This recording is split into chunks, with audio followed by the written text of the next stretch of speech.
My name is Orlando Ordonez. This is our video presentation for Team 19040, RTMS, or Rotor Temperature Measurement System. And we're going to be going over quite a bit of stuff today. Our introduction, problem description, who our team members are. Everybody will introduce themselves as they probably go around. Our objectives, our approach to the problem, major system requirements, our design concept, our requirements, verification table, all of our results, data reduction, and our deliverables to sponsor, as well as our demonstration pictures, videos of our system and lower level testing, as well as parts of our final integrated testing. All of our really surprises and lessons learned as the semester went on, and all of the safety environment and acknowledgements and references for this project. So to start off, we have our, for introduction, really our problem description. Again, this is mainly for our TMS or our project. Really what it aimed to do was to, help address the effectiveness of tracking and measuring the temperature of a rotor on a one-field salient pole generator. The RTMS pretty much simulates a device that measures the temperature of a field coil on a spinning rotor while transferring the data wirelessly to an outside source. Really, Honeywell came in to us with this problem.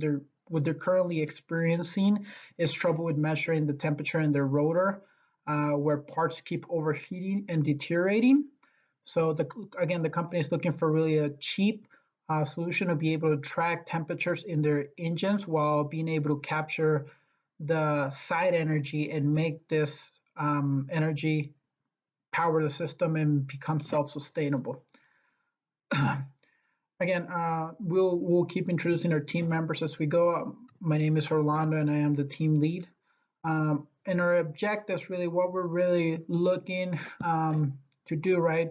One of the biggest things Honeywell was looking for was to create a prototype of this system that will measure the temperature again from the coils on a spinning rotor, right, inside an APU or auxiliary power unit, and transfer data to an outside device via wireless, which in our case we decided to use via Bluetooth.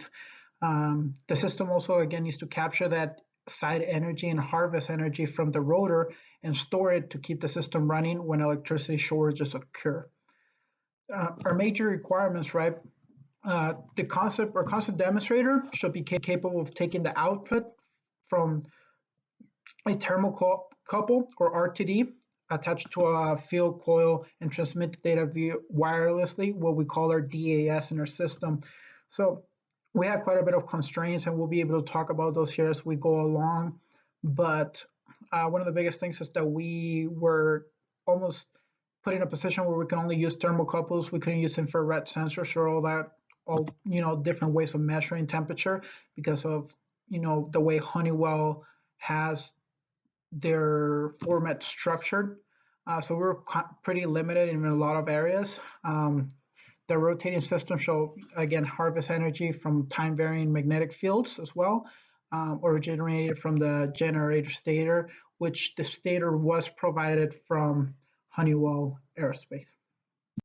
Hi, I'm Francisco Sidari, and I'm one of the mechanical engineers here, and I'm the one that worked more with the mechanical assembly side of things.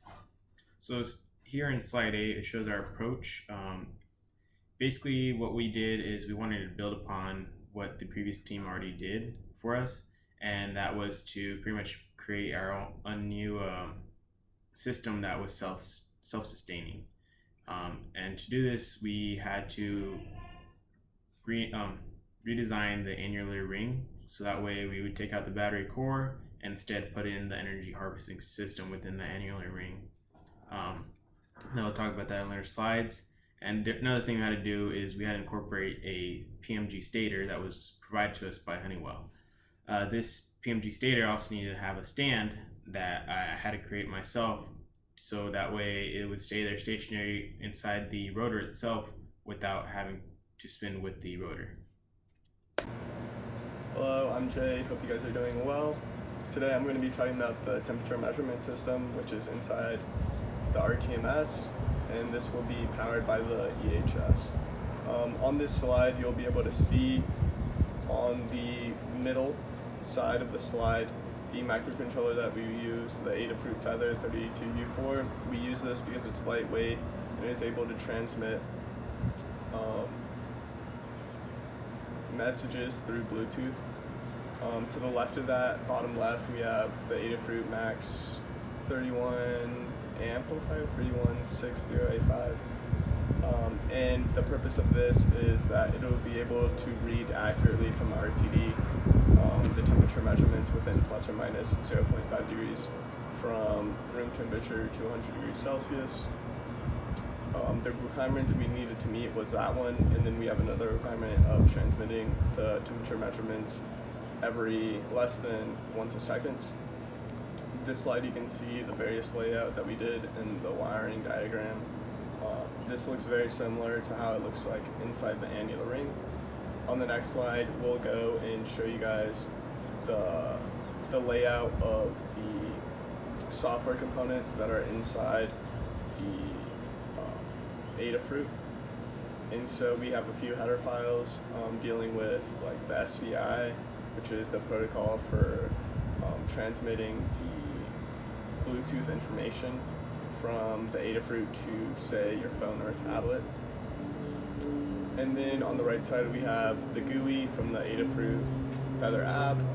This shows both the plotting of how the data looks like when it's transmitted 1 second, and then a stream of the data values as they come in one after another when it's powered. In the tests we did previously, we've shown that the TMS works in conjunction with the EHS and it can be powered by it. Thank you. My name is Will Strider, and I'm the designer of the Energy Harvesting System, or EHS for short. Essentially, what the EHS does is it takes a 10 kHz AC input voltage to the PMG stator, which encircles the rotor. It then transfers this power magnetically to a wire winding around the annular ring and converts it to a smooth 5-volt DC signal that we use to power the TMS's microcontroller and the RTD amplifier. The EHS typically handles a load of 30 milliamps, although it easily supports the 130 milliamps needed to properly transmit data. And although due to recent world events and the resulting lack of test equipment, we were unable to precisely determine the necessary voltage to excite the stator, we are confident that the system will work as intended somewhere within the 40 volt to 100 volt input range.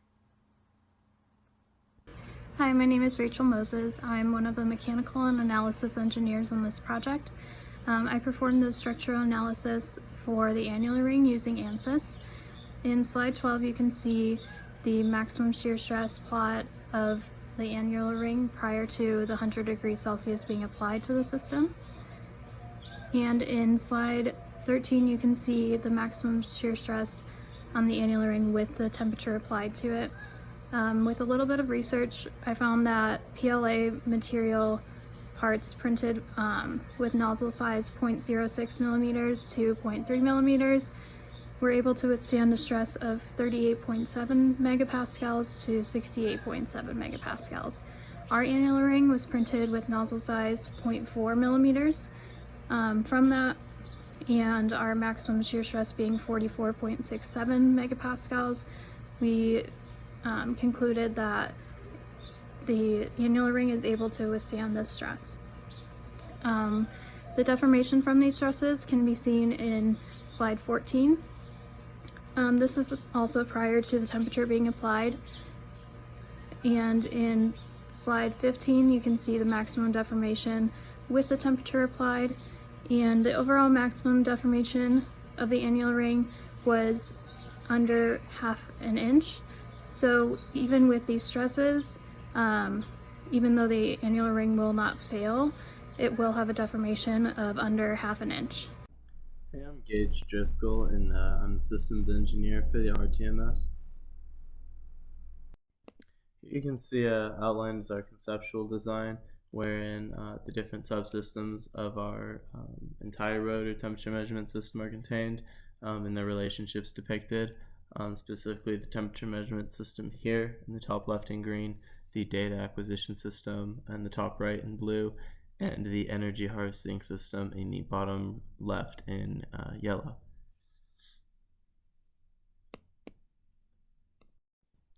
So here's our requirement verification, wherein you can see each of our requirements and by which method we evaluated them and verified them. And the success of each of those requirements is also indicated here, and by which margin and limit it successfully passed by.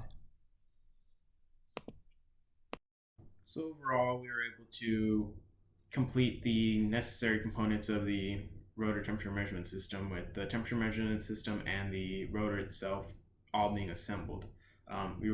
We had some delays due to the current pandemic, but we were still able to complete it. Just took a little longer. The energy harvesting system was tested and it was successful. And it was able to power the temperature measurement system from a peak to peak voltage. And then we also did the analysis of the annular ring, and the structural integrity at 12,000 RPM, and it was able to withhold itself and at the 12,000 RPM and the 100 degrees Celsius. The only thing that we were kind of hindered was that we weren't able to test all this stuff together. The energy harvesting system we tested separately from the rotor temperature measurement system. The reason we were able to do this is just because of the current pandemic. We didn't have the proper equipment to be able to test it all together. Our original equipment we were going to use at the university, but unfortunately they were closed down. This slide purely just shows the deliverables we had of the working models, the softwares, prototypes, and also in our final report, and just the delivery date of those items. So this next slide shows pretty much the working system of the RTMS and the energy harvesting system together. We will also show a clip of the video right now.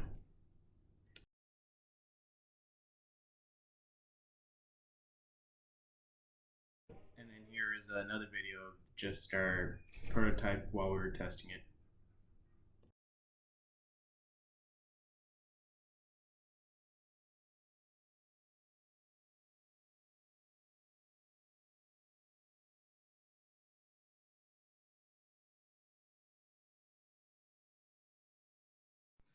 So a couple of things that, to consider really problems that we had to overcome. We have the big pandemic that happened of COVID-19, which led us to have to really think outside of the box as far as our final testing.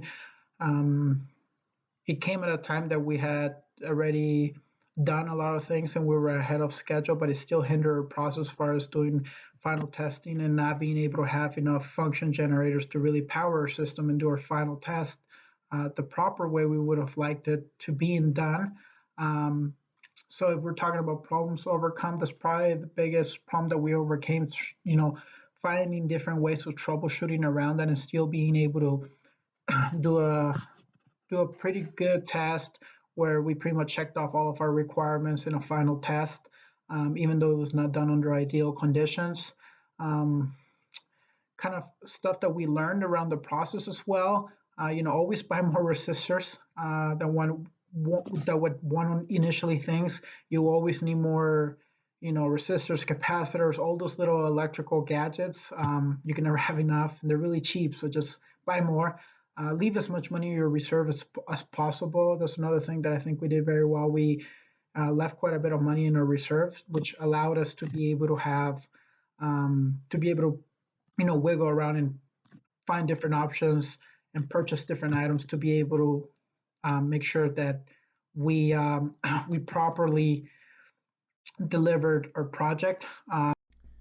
So some considerations that we were constantly aware of throughout the analyses, testing, and implementation of our system in terms of safety and reducing the margin of error included verifying our requirement at 1,200 rotations per minute rather than 12,000 rotations per minute, a test rig safety cage for the purposes of testing our system, as well as the implementation of appropriate safety gear and test equipment throughout our different analyses and testing periods, as well as consistent budget awareness and consideration, so as we didn't go over that budget or approach it prematurely before we could consider the rest of our timeline.